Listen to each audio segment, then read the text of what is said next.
Have you ever felt like you don't belong?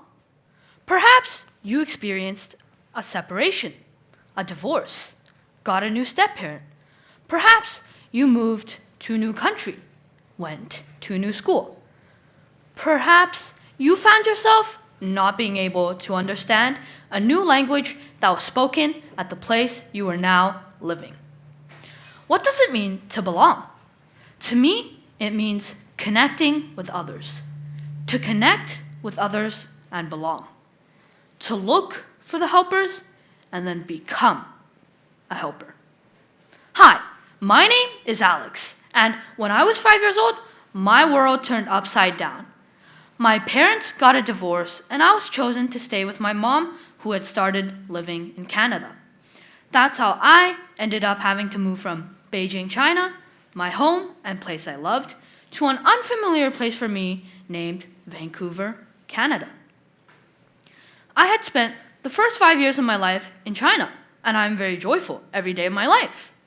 I wake up and I'm surrounded by my kind, loving, and thoughtful grandparents and eat their food, which I love. I also live with my extended family at the time, including my cousins and their parents. So I grew up with a lot of attention. I go to daycare, have fun for the whole day, then come back home and play with my cousins until it was time to eat and sleep. I grew up being loved and cared for wherever I was. At daycare, it was the teachers, and at home, it was my family. But that was all going to change. When I was told by my family I was moving to a place far away, I felt sad, confused, mixed with a bit of excitement. Basically, every emotion that a 5-year-old could have felt. I was on a roller coaster of emotions. I moved to Canada and I start to learn English from scratch. I'm not able to keep up with my other classmates. I can't understand conversations between students nor the instructions given from teachers. It was the first day of school. I'm walking to my classroom when I bump into a boy. He has blue eyes, blonde hair, and looks friendly. So I go up to him wanting to say hello. But he says something to me first, and I couldn't understand. So I respond to him, 我听不懂. And for the rest of you who doesn't understand what that means, it means I don't understand. There was a long, awkward pause before the boy turned around, walked away, looking confused. That was when I lost optimism and realized that I don't belong. That was when I knew that my new life in Canada wasn't going to be easy. With the big language barrier, the only people that I could have truly connected to at the time were my family. Every day, I would video call my dad and grandparents just to talk to them. How are you? How is China? These are my people. This is the place where I belong. Whenever I had nothing to do, I would beg, please, Mom, can I use your phone for just 20 minutes so that I could talk to my family in China? Everyone in my family would tell me to be more extroverted and try to make some friends. But just in case you didn't know, it's hard to make friends with people who can't understand what you're saying 90% of the time. Another day of kindergarten comes to an end. It has been around 2 weeks of school, and I still had no friends. I need to make a friend. I don't want to be alone anymore. I feel determined, now more than ever, that I'm going to put in the work and listen and make a friend. I need to talk to someone. The first thing I did when I got home that day, I video called my grandfather. I told him about my situation in school, and he said something to me that stuck with me until now. Alex, even the strongest and smartest person could not walk the earth themselves. They'll need friends to support them along the way. Look for the helpers and then become a helper. That inspired me. I don't want to be alone anymore. So I decide to listen to my grandfather for once. Then the very next day, I walk up to my school feeling more confident than ever. I'm going to talk to as many people as I can today and make a friend. But it was the same old thing. They couldn't understand me. About a third of the day has already gone by, and I still had no success. I feel desperate. It's recess, and kids are pouring out of the school as I walk slowly to my usual sitting spot far away from the other kids. Until I noticed that someone was already there. It was a girl. She had long black hair.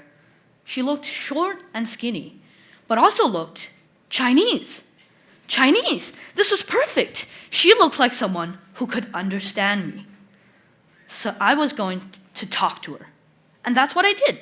I walk up to her and I say, hello, in English, because I'm still not 100% sure that she's Chinese. She looked at me, tilts her head, and smiles. She says to me in Chinese, "Hi, my name is Lucy. What's yours?" Yes, this was what I've had been waiting for all along.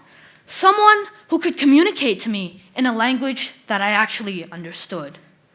I am going to make her my friend. Luckily for me, it worked. I had made my very first friend. We are having a nice conversation on the bench when two other girls come running up to us. Lucy says to me in Chinese, "Hi, these are my two other friends, Camille and Amy. They are also Chinese."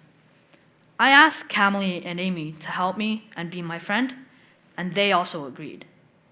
Wow, now I have 3 friends. You know how they say you hit 2 birds with 1 stone? Well, I just hit 3 with 1 stone.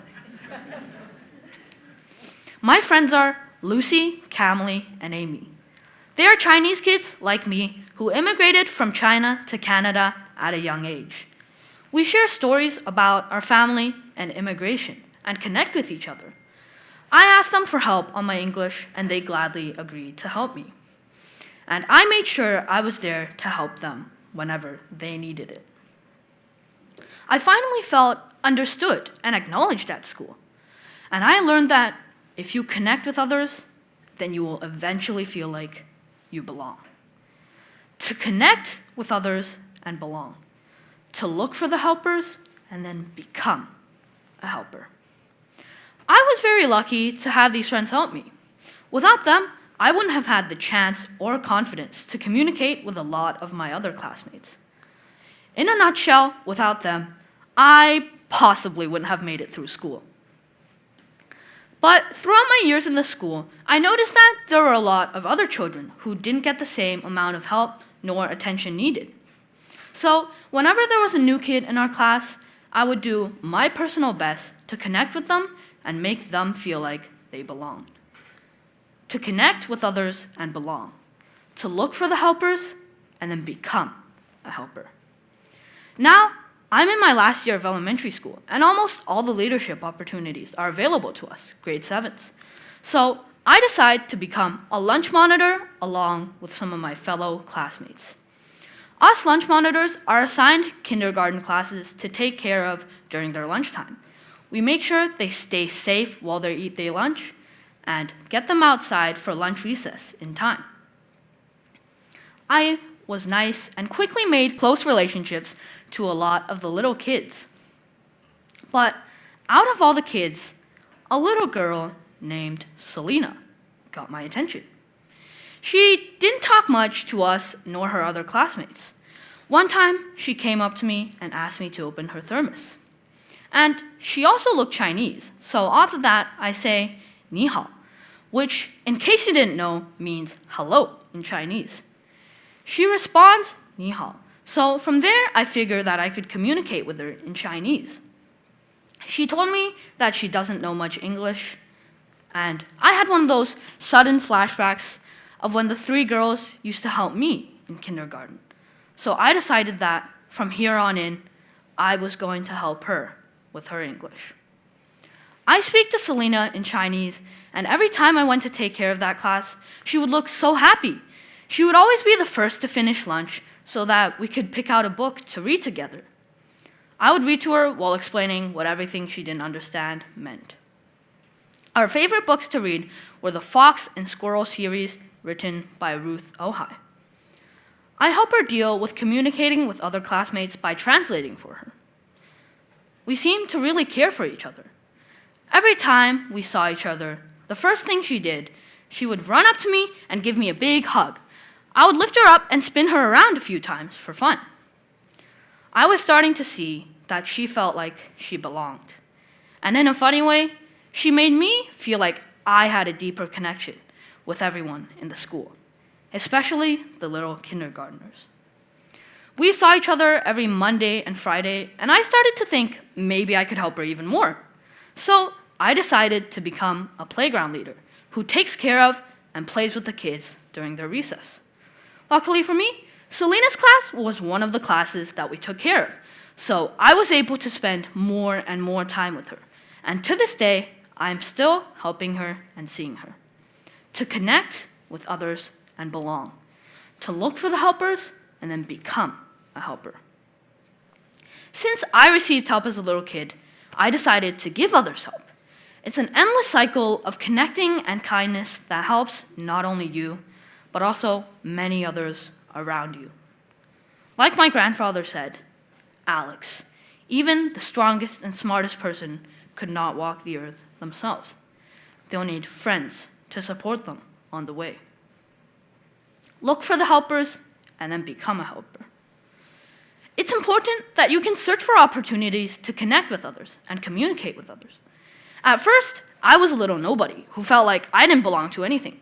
But now, here I am telling you all ways to connect with others and how to feel a sense of belonging. I hope my stories connected with you. And if you ever feel like you don't belong, you could do as I did. Look for the helpers. Look for a friend to help you. Most importantly, look for the helpers, and when you are stronger and able to, become a helper. To connect with others and belong. To look for the helpers and then become a helper.